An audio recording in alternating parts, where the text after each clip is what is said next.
Well, I figure we ride up to the trading post and hitch up our horses. Yeah, what was that last thing you said, Rena? I was distracted.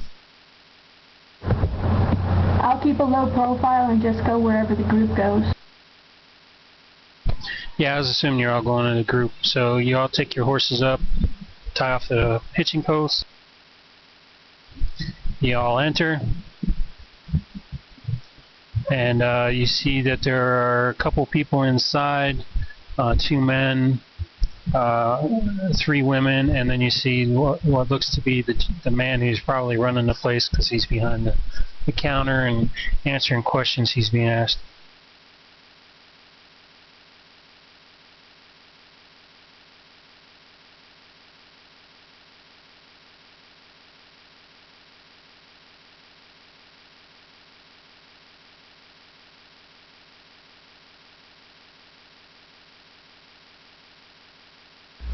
Well, afternoons like that, the rest of us probably just look like we're stumbling inside.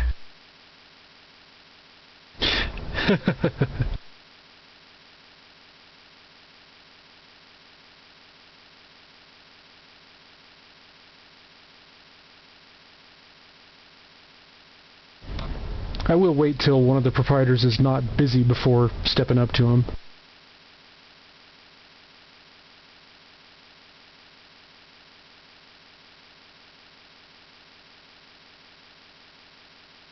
Hold on, I gotta see how much that affects your reputation with that role.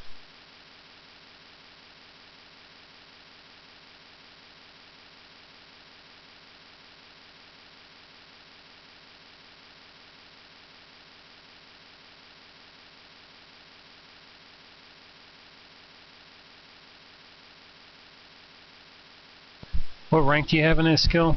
Are you novice, average, advanced, what?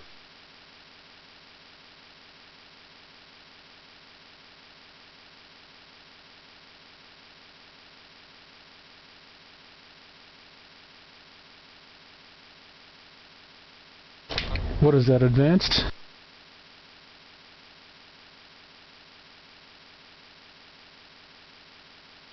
No, I think that's average. I think it's just an average. Advanced is 51 or higher.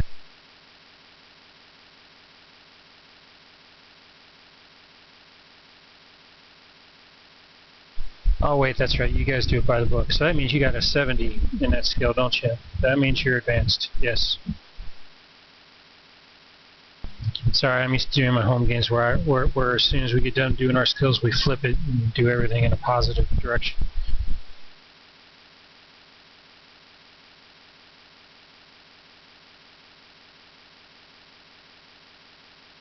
Alright, so that gets you a nice hefty bonus to your reputation. What's your reputation at right now? It's 19, although we didn't receive any from the last game. Okay, I just need to know if it puts you into a different category in terms of reputation. And it does not.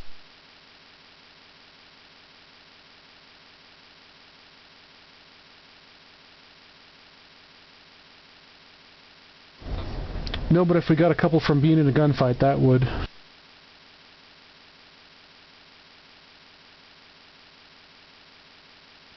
Yeah, you guys should have probably gotten at least 4 reputation each from what I remember of the encounter you had, but Gray needs to award that stuff because he knows the particulars.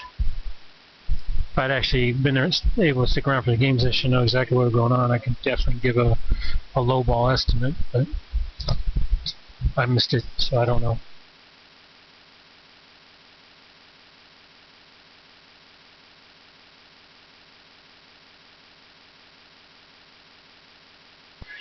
Alright, but you do make an entrance, everybody's eyes are drawn to you, and they barely even notice that anybody else is with you. And like I said, it's obvious who the proprietor is. He is standing behind the counter, and 2 of the men that are obviously customers are on the opposite side of the counter from him asking questions about some goods. So you guys just want to do a general look around, or do you want to immediately approach the proprietor?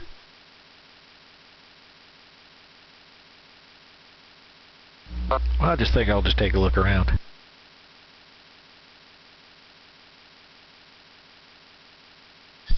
Alright, since nobody else is speaking up, I assume everybody else is pretty much doing observation. Alright, make a roll.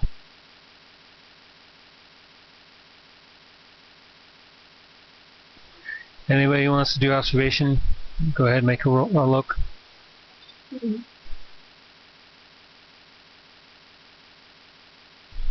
Nice observation skill.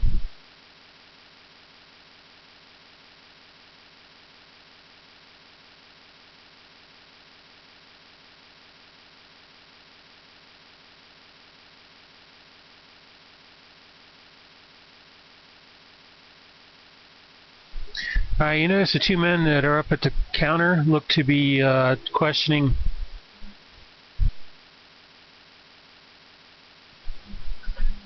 Oh, it works, Rhiannon. You got to do that shift key that's, I think, in blue down between your control and alt key. I think you had to press that when you press F5.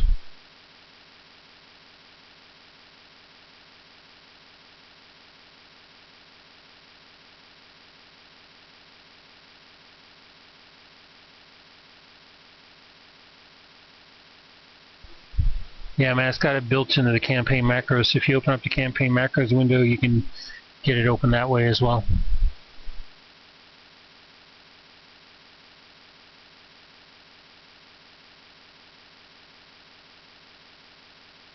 Okay, cool.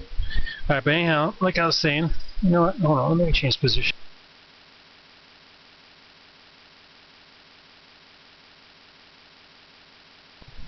Oh yeah, much more comfortable. Two of the men are talking to the proprietor. They look to be talking to him about some hand tools. Looks like a set of hammers, a variety of hammers of different sizes. One of the women looks to be there looking over some fabrics, and then the other woman looks to be looking over their food items, probably shopping for food for the family. Now, of interest, though, is you notice that the third gentleman doesn't really look to be doing anything other than just walking around and just looking things over. And the other thing of note is he's the first person you've seen that looks armed. He has a holster with a pistol in it.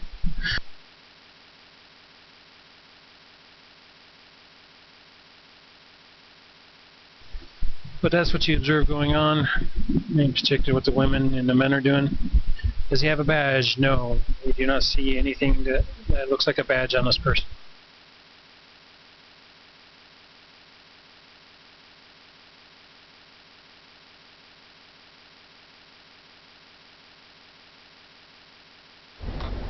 I'll look around, but I'll be standing near the proprietor so that when he's done conducting business with the other two, then I'll step up and you know, talk to him. Alright, you also note that with your looking around and your observational abilities, that he looks to be well stocked in terms of farm implements, you know, various farming tools, wood cutting axes, foodstuffs.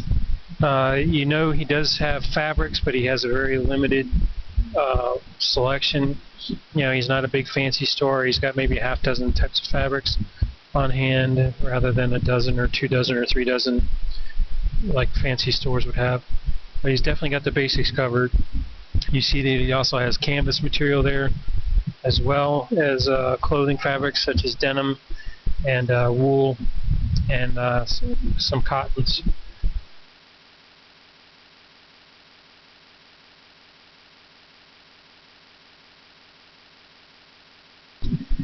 He does not have any firearms out for display, but you do spot a sign that says, "Interested in firearms?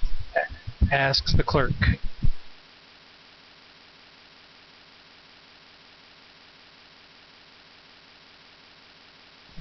Alright, after about 2 minutes, the farmer guy's first aid supplies. Alright. He doesn't have anything specifically labeled first aid like they do nowadays, but you do see a selection of cloth scraps and stuff that you could probably utilize as bandages and whatnot. They do look like they've been cleaned. There are sewing supplies that with leather working needles, specifically for doing leather work, that work well in a pinch if you need more needles for sewing up wounds and whatnot. And in this day and age, they don't have specific surgical thread. They use sewing thread at this point in time.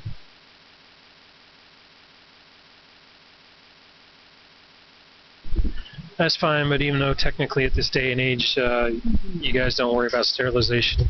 Hell, in this day and age, a lot of doctors will still use bloody bandages from one patient on the next patient. They haven't gotten, the large part of the medical field has yet gotten the idea of germs and sterilization and whatnot. That's in the movies with modern know-how in there. Back in the day, they didn't know.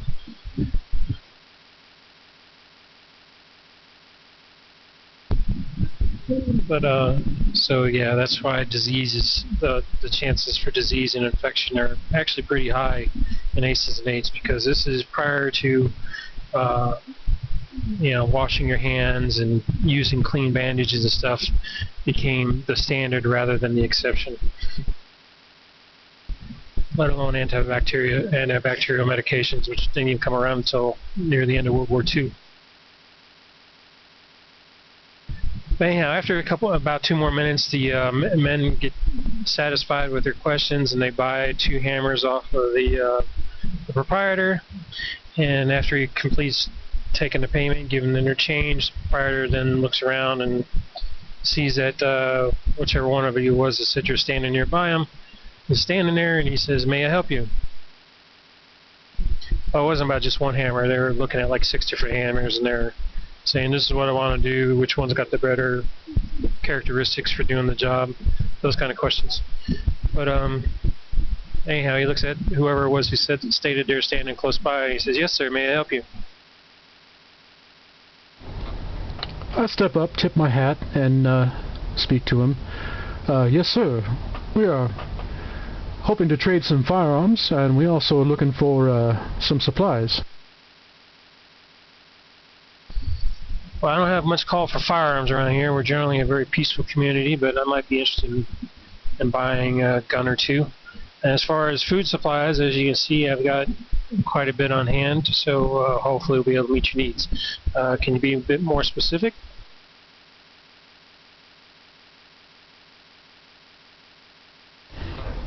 Well, I show him the pistol and rifle that I collected, and let him know that we have several others identical to them.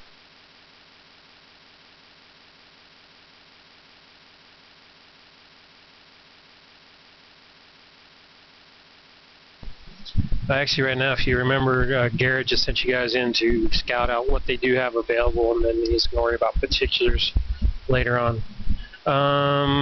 When whoever is actually Lars, your character, do another observation check.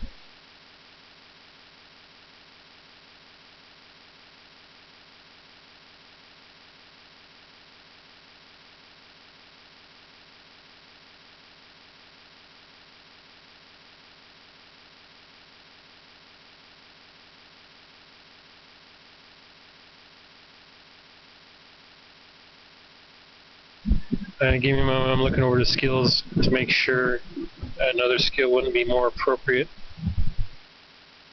to what I'm having you possibly observe instead.